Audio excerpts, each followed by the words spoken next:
ഉമ്മ വയ്ക്കണത് ഇഷ്ടമല്ലാന്ന്. എല്ലാ മക്കൾക്കും അവരവരെ അമ്മമാരും ഉമ്മ വയ്ക്കുന്നത് ഭയങ്കര ഇഷ്ടമാണ്. ഇത് ഓപ്പോസിറ്റാ. ഉമ്മ വെച്ച കണ്ണ് തുറച്ച് നോക്കുക. അവിടെ ഉമ്മ വയ്ക്കട കണ്ണു ദേഷ്യം കണ്ടോ? ഒരു മറ്റ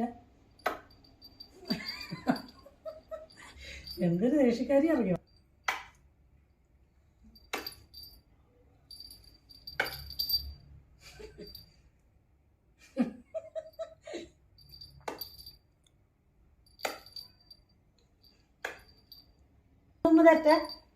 ഉമ്മ തെറ്റ നോക്ക്. അമ്മയുടെ സ്വത്തല്ല, പിന്നെ അമ്മ ലച്ചുവിനെ എടുക്കൂട്ടോ. ഇങ്ങോട്ട് നോക്ക്, അമ്മ ഉമ്മ തെറ്റ ചത്താലേ നീക്ക് വില പിടിക്കുന്നുണ്ടോ? നീക്ക് നോക്ക്, ഒരു ഉമ്മ ഇരട്ടടിയേ നോക്ക്.